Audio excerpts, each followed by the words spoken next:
ಓಂ ಶ್ರೀ ಗಣೇಶಾಯ ನಮಃ. ಓಂ ಶ್ರೀ ಗುರುಭ್ಯೋ ನಮಃ.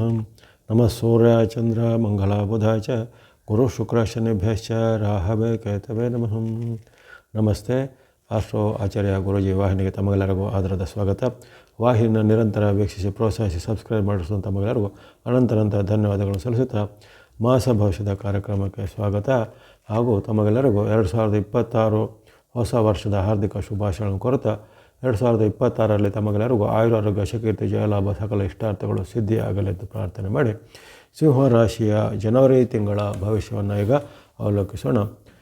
2026ರ ಮೊದಲನೇ ಮಾಸ ಅಥವಾ ಜನವರಿ ತಿಂಗಳು ನಿಮಗೆ ಅತ್ಯಂತ ಶುಭದಾಯಕವಾಗಿ ಪರಿವರ್ತನೆ ಆಗ್ತಾಯಿದೆ. ಈ ತಿಂಗಳ ಒಂದು ವಾಕ್ಯದಂತೆ ಸಿಂಹರಾಶಿಯವರಿಗೆ ಶುಭ ಕಾರ್ಯ ಸಿದ್ಧಿ, ಧನ ಕನಕ ಸಮೃದ್ಧಿ ಎಂಬಂಥ ಒಂದು ವಾಕ್ಯ ಬಂದಿದೆ. ಚತುರ್ಗ್ರಹಗಳ ಕೃಪೆ ಇರುವಂತಹ ಒಂದು ರಾಶಿ ಸಿಂಹರಾಶಿಯಾಗಿರುತ್ತೆ. ಅಲ್ಲಿ ವಿಶೇಷವಾಗಿ ಅಪರೂಪಕ್ಕೆ ನಿಮ್ಮ ರಾಶಿಯಾಧಿಪತಿಯಾದ ಸೂರ್ಯ ಭಗವಂತರು ಈ ಮಕರ ಸಂಕ್ರಾಂತಿಯಿಂದ ಆರಂಭಿಸಿ ನಿಮಗೆ ಒಂದು ತಿಂಗಳ ಕಾಲ ಉತ್ತಮವಾದ ಒಂದು ಸೂರ್ಯನ ಅನುಗ್ರಹ ಇರುವಂಥ ಒಂದು ಅವಕಾಶ ಬರ್ತಾಯಿದೆ. ಜನವರಿ 15ರಿಂದ ಆಗುವಂಥ ಒಂದು ಮಹಾಪರಿವರ್ತನೆ ರಾಶಿಯಾಧಿಪತಿ ಸೂರ್ಯ ಭಗವಂತನ ವಿಶೇಷವಾದ ಕೃಪೆಯಿಂದ ನಿಮಗೆ ಅನೇಕ ನಿಮ್ಮ ದೀರ್ಘಕಾಲದ ಕನಸು ಈಡೇರುವಂಥದ್ದು, ಜೊತೆಗೆ ಅಲ್ಲಿ ಅಪರೂಪಕ್ಕೆ ಆಶೀರ್ವಾದ ಮಾಡುವಂಥ ಮಂಗಳನ ಅನುಗ್ರಹ ನಿಮಗೆ ಬರುವಂಥದ್ದು. ಬುಧ ಗ್ರಹ ಸಹ ಹಾಗೆ ನಿಮಗೆ ಈ ತಿಂಗಳ ಮಧ್ಯಭಾಗದಿಂದ ವಿಶೇಷವಾದ ಆಶೀರ್ವಾದವನ್ನು ಮಾಡುವಂಥದ್ದು. ಶುಕ್ರ ಗ್ರಹದ ಕೃಪೆ ಸಹ ಆದಿಭಾಗದಲ್ಲಿ ಇರುವಂಥದ್ದು. ಹಾಗೆಯೇ ಗುರುಬಲದ ಅನುಕೂಲತೆ ಇದೆ. ಸದ್ಯಕ್ಕೆ ಗುರುವಿನ ವಕ್ರಸ್ಥಿತಿ ಇದ್ದರೂ ಸಹ ಗುರುವಿನಿಂದ ಕೆಲವೊಂದು ಉತ್ತಮ ನಡೆಗಳು ಸಹ ನಿಮಗೆ ಬರಲಿವೆ. ಹಾಗಾಗಿ ಪ್ರಬಲವಾದ ಗ್ರಹಗಳ ಒಂದು ವಿಶೇಷವಾದ ಆಶೀರ್ವಾದವನ್ನು ಹೊಂದಿರುವಂಥ ರಾಶಿ ಸಿಂಹರಾಶಿ. ವರ್ಷಾರಂಭದಲ್ಲಿ ಸ್ವಲ್ಪ ಆರಂಭದ ಮೊದಲನೇ ವಾರ ಅಷ್ಟೊಂದು ನಿಮಗೆ ವಿಶೇಷ ಪರಿಣಾಮಗಳು ಗೊತ್ತಾಗದೆ ಹೋಗ್ಬೋದು. ಆದರೆ ಎರಡನೇ ವಾರ, ಮೂರನೇ ವಾರ ಕೊನೆಯವರೆಗೂ ಈ ಅನೇಕ ಉತ್ತಮ ಪರಿಣಾಮಗಳು ನಿಮಗೆ ಈ ಜನವರಿ ತಿಂಗಳಲ್ಲಿ ಕಂಡುಬರಲಿದೆ. ಇನ್ನು ಹಣಕಾಸಿನ ವಿಚಾರ, ಆರೋಗ್ಯ ವಿಚಾರ ಸಹ ಬಹಳ ಉತ್ತಮ ಇರುವಂತಹ ಒಂದು ಮಾಸ ಇದಾಗಿರುತ್ತೆ. ಸೂರ್ಯನಿಂದ ಆರಂಭಿಸಿ ನೋಡಿದಾಗ ಆಗಲೇ ಹೇಳಿದಂತೆ ಸೂರ್ಯನ ಅನುಗ್ರಹ ನಿಮಗೆ ಆರಂಭದಲ್ಲಿ ಇರೋದಿಲ್ಲ, 14ರವರೆಗೂ ಅಷ್ಟೊಂದು ಇರೋದಿಲ್ಲ. ಆದರೆ 15ರಿಂದ ಅಲ್ಲಿ ಸಂಕ್ರಾಂತಿಯ ಬಳಿಕ ನಿಮಗೆ ಆಗುವಂತಹ ಒಂದು ಪರಿವರ್ತನೆಯಿಂದ ಆರೋಗ್ಯ ವಿಚಾರ ಇರ್ಬೋದು, ಹಣಕಾಸು ವಿಚಾರ ಇರ್ಬೋದು, ಅಲ್ಲದೆ ಯಾವುದೇ ರೀತಿಯ ದೀರ್ಘಕಾಲದ ಪೆಂಡಿಂಗ್ ಇದ್ದ ಕೆಲಸ ಕಾರ್ಯಗಳು, ಭೂಮಿಯ ಸಂಬಂಧಿತ ಕೆಲಸ, ಕೋರ್ಟ್ ಕಚೇರಿ ಸಂಬಂಧಿತ ಕೆಲಸ, ಅದು ಯಾವುದೇ ರೀತಿಯ ಕೊಡುಕೊಳ್ಳುವ ವ್ಯವಹಾರದ ವಿಚಾರಗಳಿರ್ಬೋದು, ಅಗ್ರಿಮೆಂಟ್ಗಳಿರ್ಬೋದು, ಇವೆಲ್ಲವೂ ಬೇಗನೆ ಆಗುವಂಥದ್ದು. ಅಥವಾ ಮನೆ ಭೂಮಿ ಕೊಳ್ಳುವಂಥ ವಿಚಾರಕ್ಕೆ ಚಾಲನೆ ಸಿಗ್ಬೋದು. ಅಥವಾ ಸರ್ಕಾರದ ಯಾವುದೇ ಇಲಾಖೆಗಳಿಂದಲೇ ಕೆಲಸ ಆಗಬೇಕು, ಯಾವುದೇ ದಾಖಲಾ ಪತ್ರ ಸಿಗಬೇಕು, ಡಾಕ್ಯುಮೆಂಟ್ಗಳು ಸಿಗಬೇಕು ಮುಂತಾದೆಲ್ಲ ಇದ್ದರೆ ಈಗ ಬೇಗನೆ ಆಗುತ್ತೆ. ಜೊತೆಗೆ ರಾಜಕೀಯ ಮೂಲ, ಸರ್ಕಾರಿ ಮೂಲ ಆಗಬೇಕಾದ ಕೆಲಸ ಕಾರ್ಯಗಳು ಈ ಜನವರಿ ತಿಂಗಳಲ್ಲಿ ನಿಮಗೆ ಕೈಗೂಡಿ ಬರಲಿವೆ. ರಾಶಿಯಾಧಿಪತಿ ಶುಕ್ರ ಅನುಗ್ರಹ ಜೊತೆಗೆ ಮಂಗಳನ ಅನುಗ್ರಹ ಸೇರುವಂಥದ್ದು. ಇನ್ನು ಭೂಮಿ ಕೊಳ್ಳೋದು ಅಥವಾ ಏನಾದರೂ ಉದ್ಯಮ ಇಂಡಸ್ಟ್ರಿ ಸ್ಟಾರ್ಟ್ ಮಾಡುವಂಥದ್ದು, ವ್ಯಾಪಾರಗಳನ್ನು ಸ್ಟಾರ್ಟ್ ಮಾಡೋದು ಅಥವಾ ಉದ್ಯೋಗಕ್ಕೆ ಪ್ರಯತ್ನ ಪಡೋದು, ಈ ರೀತಿ ಯಾವುದೇ ನಿಮ್ಮ ಒಂದು ದೀರ್ಘಕಾಲನ ಕನಸು ನನಸು ಮಾಡಲಿಕ್ಕೆ ಅಥವಾ ಯಾವುದೊಂದು ಪುರುಷಾರ್ಥದ ಪ್ರಯತ್ನಗಳಿದ್ದರೆ ಅವನ್ನು ಈ ಜನವರಿ ತಿಂಗಳಲ್ಲಿ ಮಾಡಿದರೆ ಖಂಡಿತ ಫಲ ನಿಮಗೆ ಬರುತ್ತೆ. ಅಥವಾ ಹಿಂದೆ ಮಾಡಿದ ಕೆಲವು ನಿಮ್ಮ ಕಾರ್ಯಕ್ರಮಗಳ ಒಂದು ಫಲ ಈ ಜನವರಿ ತಿಂಗಳಲ್ಲಿ ನಿಮಗೆ ಕೈಗೆ ಬರುತ್ತೆ. ಹಾಗಾಗಿ ಅನೇಕ ರೀತಿಯ ಅದೃಷ್ಟ ನಿಮ್ಮ ಪರವಾಗಿ ಬರುವಂತಹ ಒಂದು ಮಾಸ ಆಗಿರುತ್ತೆ. ಹಿಂದೆ ಬಹಳ ಪ್ರಯತ್ನ ಮಾಡಿದರೂ ಆಗದೇ ಇದ್ದಂಥ ಹಲವಾರು ಕೆಲಸ ಕಾರ್ಯಗಳು ಆಗ್ಬೋದು.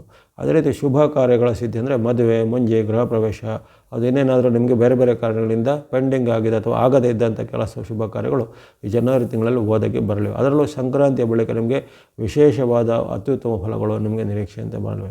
ಹಣಕಾಸಿಗೆ ಯಾವುದೇ ಕೊರತೆ ಇರೋದಿಲ್ಲ. ಹಣ ನಿಮಗೆ ಈ ಶುಕ್ರಾನುಗ್ರಹ ಉತ್ತಮ ಇರುವ ಕಾರಣ ಆರಂಭದಲ್ಲಿ ಶುಕ್ರನ ಅನುಗ್ರಹ ನಿಮಗೆ ಭಾಳಷ್ಟು ಉತ್ತಮ ಇರುತ್ತೆ. ಆದರೆ ಅಲ್ಲಿ ಶುಕ್ರನ ಪರಿವರ್ತನೆ ಆಗುತ್ತೆ. ಈ ತಿಂಗಳಲ್ಲಿ 13ರ ಬಳಿಕ ಶುಕ್ರನ ಪರಿವರ್ತನೆ ಆದಾಗ ಸ್ವಲ್ಪ ಹಣಕಾಸು ಕೆಲವೊಂದು ವಿಚಾರದಲ್ಲಿ ನಿಧಾನಗತಿ ಆಗ್ಬೋದು.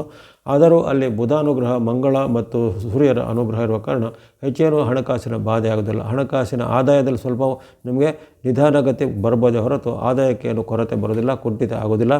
ಹಾಗೆಯೇ ನೀವು ಮಾಡುವಂಥ ಉದ್ಯಮ ವ್ಯಾಪಾರ ಅಥವಾ ಇನ್ನೇನಾದರೂ ನಿಮಗೆ ಬಹುಕಾಲದ ಯೋಜನೆಗಳಿದ್ರೆ ಇದನ್ನು ಕೈಗೂಡಿಸಲಿಕ್ಕೆ ಅಥವಾ ಅದನ್ನು ಒಂದು ಕಾರ್ಯರೂಪಕ್ಕೆ ತರಲಿಕ್ಕೆ ಜನ ಬೆಂಬಲ, ಧನ ಬೆಂಬಲ ಅಥವಾ ಯಾವುದೇ ರೀತಿಯ ಸರ್ಕಾರ ಮೂಲದ ಲೈಸೆನ್ಸು, ಪರ್ಮಿಷನು ಇವೆಲ್ಲ ಏನು ಬೇಕಿತ್ತೋ ಅವೆಲ್ಲ ಈಗ ನಿಮಗೆ ಕ್ಷಿಪ್ರವಾಗಿ ಸಿಗುತ್ತೆ. ಹಿಂದೆ ಬಹಳ ವಿಳಂಬದಿಂದ ಆಗ್ತಿದ್ದ ಕೆಲಸ ಕಾರ್ಯಗಳು ಈಗ ಕ್ಷಿಪ್ರವಾಗಿ ಆಗುವಂಥದ್ದು. ಇನ್ನು ಅದೇ ರೀತಿ ಬಾಂಧವ್ಯ ಸಹ ಚೆನ್ನಾಗಿರುತ್ತೆ. ಮನೆಯಲ್ಲಿ ನಿಮ್ಮ ದಾಂಪತ್ಯದ ವಿಚಾರ, ತಂದೆ ಮಕ್ಕಳ ಬಾಂಧವ್ಯ ಎಲ್ಲ ಉತ್ತಮ ಇರುವಂಥದ್ದು. ಇನ್ನು ಸಿಂಹರಾಶಿಯವರ ಮಕ್ಕಳಿಗೂ ಸಹ ಒಂದು ವಿಶೇಷವಾದ ಉತ್ತಮ ಫಲಗಳಾಗ್ಬೋದು. ಯಾರು ಸಿಂಹರಾಶಿಯವರಿದ್ದರೆ ಅವರ ಮಕ್ಕಳಿಗೆ ಉದ್ಯೋಗ ಸಿಕ್ಕದ ಮಕ್ಕಳಿಗೆ ಉದ್ಯೋಗ ಸಿಗ್ಬೋದು. ವಿವಾಹ ಫಿಕ್ಸ್ ಆದವರಿಗೆ ವಿವಾಹ ಫಿಕ್ಸ್ ಆಗುವಂಥದ್ದು. ಅಥವಾ ಏನಾದರೂ ನೀವು ವಾಹನ, ಮನೆ ಕೊಳ್ಳಬೇಕು ಅನ್ನೋರಿಗೆ ಅಂಥ ಒಂದು ಅದನ್ನು ಕೊಳ್ಳುವಂಥ ಅವಕಾಶ ಸಹ ಒದಗಿ ಬರ್ಬೋದು. ಹಾಗಾಗಿ ಈ ಸಿಂಹರಾಶಿಯವರಿಗೆ ಸ್ವಂತಕ್ಕೂ ಉತ್ತಮ ಫಲಗಳನ್ನು ಜನವರಲ್ಲಿ ನಿರೀಕ್ಷೆ ಮಾಡ್ಬೋದು. ಜೊತೆಗೆ ಅವರ ಅವಲಂಬಿತರಿಗೆ ಅಥವಾ ಪತ್ನಿಗಿದ್ದರೆ ಪತಿಗೆ ಅಥವಾ ತಂದೆಗಿದ್ರೆ ಮಕ್ಕಳಿಗೆ ಅಥವಾ ಮಕ್ಕಳಿಗಿದ್ರೆ ತಂದೆಗೆ, ಈ ರೀತಿ ನಿಮ್ಮ ಒಂದು ಅವಲಂಬಿತರಿಗೂ ಇದರ ಉತ್ತಮವಾದ ಫಲಗಳು ಈ ಸಿಂಹರಾಶಿಯವರಿಗೆ ಜನವರಿ ತಿಂಗಳಲ್ಲಿ ನಿಗದಿ ಆಗುತ್ತೆ. ಹಾಗಾಗಿ ಇದನ್ನು ನೀವು ಒಂದು ಶ್ರದ್ಧಾ ಭಕ್ತಿಯಿಂದ ಸದುಪಯೋಗ ಪಡಿಸಿಕೊಳ್ಳುವಂಥದ್ದು. ಇನ್ನು ಕೆಲವೊಂದು ವಿಚಾರದಲ್ಲಿ ನಿಮಗೆ ಕೊರತೆನೂ ಬರ್ಬೋದು. ಉದಾಹರಣೆಗೆ ಅಲ್ಲಿ ಶನಿ, ನಿಮಗೆ ಅಷ್ಟಮ ಶನಿಯ ಪ್ರಭಾವ ಈಗ ಈ ತಿಂಗಳಲ್ಲಿ ಜಾಸ್ತಿ ಇರುತ್ತೆ. ರಾಹುವಿನ ಅಡ್ಡ ಪರಿಣಾಮ ಈ ತಿಂಗಳಲ್ಲಿ ಜಾಸ್ತಿ ಇರುತ್ತೆ. ಕೇತುವಿನ ಅಡ್ಡ ಪರಿಣಾಮ ಸಹ ಈ ಜನವರಿ ತಿಂಗಳಲ್ಲಿ ಇರುತ್ತೆ. ಇವೆಲ್ಲದರ ಪರಿಣಾಮ ಏನಾಗುತ್ತೆ ಅಂದರೆ ಅಷ್ಟಮ ಶನಿಯ ಪ್ರಭಾವವಾಗಿ ಕೆಲವೊಮ್ಮೆ ಆರೋಗ್ಯದಲ್ಲಿ ಸಣ್ಣ ಪುಟ್ಟ ಏರುಪೇರು ಬರ್ಬೋದು.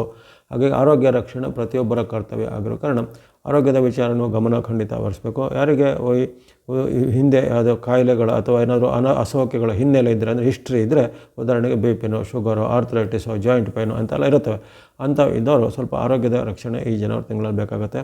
ಜೊತೆಗೆ ಯಾವುದೇ ರೀತಿಯ ಈ ಬಾಂಧವರಲ್ಲಿ ಸ್ವಲ್ಪ ನಿಮ್ಮ ಒಂದು ಉತ್ತಮವಾದ ಬಾಂಧವ್ಯವನ್ನು ಕಾಪಾಡ್ಕೋಬೇಕು. ಯಾವುದೇ ಸಣ್ಣ ಪುಟ್ಟ ವಿಚಾರಗಳ ಮನಸ್ತಾಪ ಬರ್ಬೋದು, ಯಾವುದೇ ಒಂದು ಮಾತಿನ ಚಕಮಕಿ ಬರ್ಬೋದು, ಅಥವಾ ಅನಗತ್ಯ ವಾದ ವಿವಾದ ಮಾಡಲಿಕ್ಕೆ ಹೋಗಿ ಅಲ್ಲಿ ನಿಮ್ಮ ವಿರುದ್ಧ ಅವರೇನಾದ್ರು ನಿಮಗೆ ಸಂಚು ಮಾಡುವಂಥದ್ದೆಲ್ಲ ಆಗುತ್ತೆ.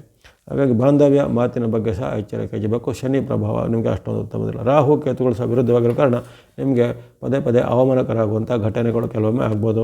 ಅಥವಾ ಇತರರ ಯಾವುದೇ ಒಂದು ನೀವು ಪಂಚಾಯಿತಿ ನ್ಯಾಯ ಮಾಡಲಿಕ್ಕೆ ಹೋಗಿ ಅಲ್ಲಿ ನಿಮಗೆ ಅಲ್ಲಿ ಮುಖಭಂಗ ಆಗುವಂಥದ್ದು, ಅದು ನಿಮಗೆ ಸಾರ್ವಜನಿಕ ಸಮ್ಮುಖದಲ್ಲಿ ಏನಾದ್ರು ನಿಮ್ಮ ವಿರುದ್ಧ ಏನಾದರೂ ಸಂಚು ಮಾಡಿ ಅವಮಾನ ಆಗುವಂಥದ್ದು. ಅಥವಾ ಈಗ ನಾವು ಸೋಷಿಯಲ್ ಮೀಡಿಯಾ, ಸಾಮಾಜಿಕ ಜಾಲತಾಣಗಳು ಉಪಯೋಗ ಮಾಡ್ತೇವೆ. ಅಂಥ ಸೋಷಿಯಲ್ ಮೀಡಿಯಾದಲ್ಲಿ ನಿಮ್ಮ ವಿರುದ್ಧ ಏನಾದರೂ ಪೋಸ್ಟ್ಗಳು ಬರೋದು, ಅದು ನಿಮಗೇನು ನಿಂದನೆ ಅವಮಾನ ಮಾಡೋದು ಮುಂತಾದ ಅಂಥ ಮನಸ್ಸಿಗೆ ಸ್ವಲ್ಪ ಬೇಜಾರಾಗುವಂಥ ಘಟನೆಗಳು ರಾಹು ಕೇತುಗಳ ಪ್ರಭಾವದಿಂದ ಜರುಗ್ಬೋದು. ಅದೇ ರೀತಿ ಕೆಲವೊಮ್ಮೆ ಹಣಕಾಸಿನ ವಿಚಾರವಾಗಿ ಯಾರೋ ನಿಮಗೆ ಮೋಸ ವಂಚನೆ ಮಾಡುವಂಥದ್ದು, ಅಥವಾ ಈಗ ಆನ್ಲೈನಲ್ಲಿ ವಂಚನೆಗಳು ನಾವು ಕೇಳ್ತಿರೋದು, ಅಂಥದ್ದು ಯಾವುದೋ ಜಾಲಕ್ಕೆ ಸಿಲುಕಿಕೊಳ್ಳುವ ಸಾಧ್ಯತೆ ಈ ಶನಿ ರಾಹು ಕೇತುಗಳ ವೈಪರೀತ್ಯ ನಿಮಗೆ ಈ ಜನವರಿ ತಿಂಗಳಲ್ಲಿ ಕಾಡುತ್ತೆ. ಹಾಗಾಗಿ ಅಲ್ಲಿ 3-4 ಗ್ರಹಗಳ ಉತ್ತಮ ಫಲ ನಿಮಗೆ ಸಿಗುತ್ತೆ. ಸೂರ್ಯನ ಅನುಗ್ರಹ, ಬುಧ ಅನುಗ್ರಹ, ಮಂಗಳನ ಅನುಗ್ರಹ, ಶುಕ್ರ ಅನುಗ್ರಹ, ಆರಂಭದಲ್ಲಿ ಗುರುವಿನ ವಿಶೇಷವಾದ ಬೆಂಬಲ ಇವೆಲ್ಲ ಇರುತ್ತೆ. ಜೊತೆಗೆ ಚಂದ್ರ ಅನುಕೂಲವೂ ಸಹ ನಿಮಗೆ ಇರುತ್ತೆ. ಅವೆಲ್ಲ ಇದ್ದರೂ ಇಂದು ಕೆಲವು ಗ್ರಹಗಳ ಒಂದು ವೈರುಧ್ಯಗಳು ಸಹ ನೀವು ಅದರ ಬಗ್ಗೆ ಮುನ್ನೆಚ್ಚರಿಕೆ ಬೇಕಾಗುತ್ತೆ. ಹಾಗಾಗಿ ಸಾರ್ವಜನಿಕವಾಗಿ ಅಥವಾ ಸರಾಸರಿಯಾಗಿ ಗಮನಿಸಿದಾಗ ಸಿಂಹರಾಶಿಯವರಿಗೆ ಜನವರಿ ತಿಂಗಳಲ್ಲಿ ಉತ್ತಮ ಫಲನೇ ಜಾಸ್ತಿ ಇದೆ. ಸಣ್ಣ ಪುಟ್ಟ ಎಚ್ಚರಿಕೆಯ ಮಾತುಗಳನ್ನು ನೀವು ಗಮನಿಸಿಕೊಂಡ್ರೆ ಹೆಚ್ಚಿನ ಏನು ಆತಂಕ ಚಿಂತೆ ಪಡುವಂಥದ್ದಿಲ್ಲ. ಇನ್ನು ವಿಶೇಷವಾಗಿ ನಿಮಗೆ ಚಂದ್ರ ಅನುಕೂಲ ಇರುವಂಥ ದಿನಾಂಕಗಳು ಹೇಳ್ತೇನೆ. ಆ ದಿನಾಂಕಗಳಲ್ಲಿ ಇನ್ನಷ್ಟು ನಿಮಗೆ ಉತ್ತಮ ಫಲಗಳು ನಿರೀಕ್ಷೆ ಮಾಡ್ಬೋದು. ವಿಶೇಷವಾಗಿ ಈ 15 ದಿನಗಳು ನಿಮಗೆ ಈ ತಿಂಗಳಲ್ಲಿ ಚಂದ್ರ ಅನುಕೂಲ ಇರುವಂಥ ದಿನಗಳು ಬಂದಿವೆ. ಆಯಾ ಡೇಟ್ಗಳನ್ನು ಹೇಳ್ತೇನೆ. ಜನವರಿ 1, 2, 3, 11, 12, 13, 18, 19, 20, 21, 22, 28, 29, 30, 31 ಇಷ್ಟು ದಿನಾಂಕಗಳು ನಿಮಗೆ ವಿಶೇಷವಾದ ಚಂದ್ರ ಅನುಕೂಲ ಇರುವಂಥದ್ದು ಅಥವಾ ಚಂದ್ರನ ವಿಶೇಷವಾದ ಅನುಗ್ರಹ ಇರುವಂಥ ದಿನಗಳಾಗಿವೆ. ಇದನ್ನು ಪ್ರಮುಖವಾದ ಕೆಲಸ ಕಾರ್ಯಗಳಿಗೆ ಕೊಡುಕೊಳ್ಳುವಂಥದ್ದು, ಒಪ್ಪಂದ, ಅಗ್ರಿಮೆಂಟು, ಸಹಿ ಅಥವಾ ಭೇಟಿಯಾಗುವಂಥದ್ದು, ಮೀಟಿಂಗ್ ಇತ್ಯಾದಿಗಳಿಗೆ ಇದನ್ನು ಸದುಪಯೋಗ ಪಡಿಸಿಕೊಳ್ಳುವಂಥದ್ದು ಚಂದ್ರ ಅನುಕೂಲ ಅಥವಾ ಚಂದ್ರನ ಅನುಗ್ರಹ ಇರುವಂಥದ್ದು. ಹಾಗಾಗಿ ನಿಮ್ಮ ರಾಶಿಯಾಧಿಪತಿ ಸೂರ್ಯ ಅನುಗ್ರಹ, ಚಂದ್ರ ಅನುಗ್ರಹ, ಶುಕ್ರ ಅನುಗ್ರಹ, ಬುಧ ಮಂಗಳರ ಅನುಗ್ರಹ ನಿಮಗೆ ಬರುವಂಥದ್ದು ಪಂಚಗ್ರಹಗಳು ಆಶೀರ್ವಾದ ಮಾಡ್ತಾ ಇರ್ತವೆ. ಅದನ್ನು ಅರಿತುಕೊಂಡು ನೀವು ಚೆನ್ನಾಗಿ ಸದುಪಯೋಗ ಪಡಿಸ್ಕೊಳ್ಳೋದು. ವಿದ್ಯಾರ್ಥಿ ಯುವಕರು ಸಾಧಕರು ಇದ್ದರೆ ನಿಮ್ಮ ಸಾಧನೆಗೆ ಪ್ರತಿಭೆಗೆ ತಕ್ಕ ಅವಕಾಶಗಳು ಸಿಗ್ತವೆ. ಇಷ್ಟು ದಿನ ಸಿಗದೇ ಇದ್ದಂಥ ಅವಕಾಶಗಳು ಸಿಗೋದು. ಕಾಂಪಿಟೇಟಿವ್ ಎಕ್ಸಾಮ್ಗಳಲ್ಲಿ ನಿಮಗೆ ಸಕ್ಸಸ್ ರೇಟ್ ಬರೋದಂಥದ್ದು ಇರುತ್ತೆ. ಈ ರಾಜಕೀಯ ಅಥವಾ ಸೆಲೆಬ್ರಿಟಿ ಮುಂತಾದ ಸಾರ್ವಜನಿಕ ಜೀವನದಲ್ಲಿರೋರಿಗೂ ಈ ತಿಂಗಳಲ್ಲಿ ಹೊಸ ಅವಕಾಶಗಳು ಒದಗಿ ಬರ್ತವೆ. ಇದನ್ನು ಸದುಪಯೋಗ ಪಡಿಸಿಕೊಳ್ಳುವಂಥದ್ದು. ಇನ್ನು ಆಗಲೇ ಹೇಳಿದಂತೆ ನಿಮಗೆ ಬಳಸತಕ್ಕಂಥ ಬಣ್ಣಗಳ ವಿಚಾರ ನೋಡಿದರೆ ಈ ಜನವರಿ ತಿಂಗಳಲ್ಲಿ ನಿಮಗೆ ವಿಶೇಷವಾಗಿ ಸೂರ್ಯ ಅನುಗ್ರಹ ಜನವರಿ 15ರಿಂದ ಇರುತ್ತೆ. ಹಾಗೆ ಸೂರ್ಯನಿಗೆ ಸಂಬಂಧಿಸಿದ ಆರೆಂಜ್ ಅಥವಾ ಕೇಸರಿ ಬಣ್ಣವನ್ನು ನೀವು ಜನವರಿ 15ರಿಂದ ಬಳಸ್ಕೊಳ್ಳುವಂಥದ್ದು. ಗ್ರೀನ್ ಅಥವಾ ಹಸಿರು ಬಣ್ಣ ಬುಧನ ಸಂಕೇತ. ನಿಮಗೆ 17ರಿಂದ ಬುಧ ಅನುಗ್ರಹ ಬರುತ್ತೆ. ಹಾಗಾಗಿ ಜನವರಿ 17ರಿಂದ ಗ್ರೀನ್ ಅಥವಾ ಹಸಿರು ಬಣ್ಣ ಸಂಖ್ಯೆ 5ಅನ್ನು ಬಳಸ್ಕೊಳ್ಳುವಂಥದ್ದು. ಇನ್ನು ರೆಡ್ ಅಥವಾ ಕೆಂಪು ಬಣ್ಣ ಅದು ವಿಶೇಷವಾಗಿ ಮಂಗಳನ ಸಂಕೇತವಾಗಿರುತ್ತೆ. ಅಪರೂಪಕ್ಕೆ ಮಂಗಳನ ಆಶೀರ್ವಾದ ಕೊಡ್ತಾನೆ. ವರ್ಷದಲ್ಲಿ ಕೇವಲ 2 ಅಥವಾ 3 ಬಾರಿ ಅಂಥ ಅವಕಾಶ ಸಿಗುತ್ತೆ ಅಷ್ಟೇ. ಈಗ ನಿಮಗೆ ಅಂಥ ಅವಕಾಶ ಬಂದಿದೆ. ರೆಡ್ ಅಥವಾ ಕೆಂಪು ಬಣ್ಣ ಸಂಖ್ಯೆ 9ಅನ್ನು ಜನವರಿ 16ರಿಂದ ಬಳಸಿಕೊಳ್ಳುವಂಥದ್ದು. ಇನ್ನು ಗುರುವಿನ ಸಂಕೇತ. ಗುರುವಿಗೆ ವಕ್ರಗತಿ ಇದ್ದರೂ ಸಹ ಗುರುವಿನ ನಿಮಗೆ ಅನುಗ್ರಹಕ್ಕೆ ಕೊರತೆ ಇರುವುದಿಲ್ಲ. ಸ್ವಲ್ಪ ಕೆಲವೊಂದು ನಿಧಾನಗತಿಯ ಪ್ರಭಾವಗಳು ಆಗ್ಬೋದು ಹೊರತು. ಹಾಗಾಗಿ ಯೆಲ್ಲೋ ಅಥವಾ ಹಳದಿ ಬಣ್ಣ ಮತ್ತು ಸಂಖ್ಯೆ 3ಅನ್ನು ನೀವು ಬಳಸಿಕೊಳ್ಳುವಂಥದ್ದು. ಇನ್ನು ಚಂದ್ರ ಅನುಕೂಲ ಇರುವಂಥ 15 ಡೇಟ್ಗಳನ್ನು ಪ್ರತ್ಯೇಕವಾಗಿ ಹೇಳಿದ್ದೇನೆ. ಆ ಚಂದ್ರನ ಅನುಕೂಲ ಇರುವಂಥ ಡೇಟ್ಗಳಲ್ಲಿ ನೀವು ಸ್ನೋ ಅಥವಾ ಹಿಮದ ಬಣ್ಣ ಸಂಖ್ಯೆ 2ಅನ್ನು ಬಳಸ್ಕೊಳ್ಬೋದಾಗಿದೆ.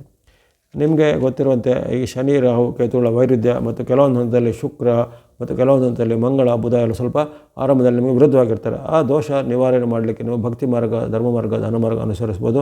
ಗಣೇಶನ ಭಕ್ತಿ ಅಥವಾ ಸುಬ್ರಹ್ಮಣ್ಯ ಸ್ವಾಮಿ ಭಕ್ತಿ ಸ್ತೋತ್ರಗಳು ಮಾಡುವಂಥದ್ದು. ಈಶ್ವರ ಅಥವಾ ಶಿವನ ಭಕ್ತಿ ಮಾಡ್ಬೋದು. ನಾರಾಯಣ ಅಥವಾ ವಿಷ್ಣುವಿಗೆ ಸಂಬಂಧಿತ ಶ್ಲೋಕ ಭಕ್ತಿಯನ್ನು ಹೇಳುವಂಥದ್ದು.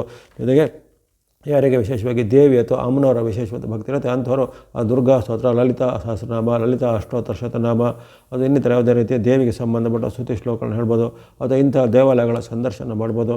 ಜೊತೆಗೆ ದಾನ ಧರ್ಮ ಮಾರ್ಗಗಳನ್ನು ಅನುಸರಿಸ್ಬೋದು. ನವಗ್ರಹಗಳ ಸ್ತೋತ್ರ, ನವಗ್ರಹಗಳ ಪೀಡಾಪರಿಹಾರ ಸ್ತೋತ್ರ ಅಥವಾ ನವಗ್ರಹಗಳ ಅಷ್ಟೋತ್ತರ ಇತ್ಯಾದಿ ನಿಮಗೆ ಯಾವುದೇ ಅನುಕೂಲ ಇರುವಂತಹ ಯಾವುದೇ ರೀತಿಯ ಈ ಸ್ತುತಿ ಸ್ತೋತ್ರ ದೇವತಾ ಭಕ್ತಿಗಳನ್ನು ಮಾಡುತ್ತಾ ಬನ್ನಿ. ಜನವರಿ ತಿಂಗಳಲ್ಲಿ ಎಲ್ಲ ಶಿವರಾಶಿಯವರಿಗೆ ಆಯುರಾರೋಗ್ಯ ಶಕ್ತಿ ಜಯಲಾಭಗಳು ಸಿದ್ಧಿಯಾಗಲಿ. ಹಾಗೂ ಈ ನೂತನ 2020 ವರ್ಷದಲ್ಲಿ ನಿಮಗೆ ಇಷ್ಟಾರ್ಥಗಳು ಸಿದ್ಧಿಯಾಗಲಿ. ವಾಹಿನಿಯ ನಿರಂತರ ಪ್ರೋತ್ಸಾಹಕ್ಕೆ ಧನ್ಯವಾದಗಳು. ಮುಂದೇನು ಪ್ರೋತ್ಸಾಹ ಸಿಗ್ತಾ ಇರಲಿ. ಸಬ್ಸ್ಕ್ರೈಬ್ ಮಾಡಿದವರು ಸಬ್ಸ್ಕ್ರೈಬ್ ಮಾಡಿ ಪ್ರೋತ್ಸಾಹಿಸಿ. ಸರ್ವೇಶಾನಾಂ ಸನ್ಮಂಗಲಾನಿ ಭವಂತು.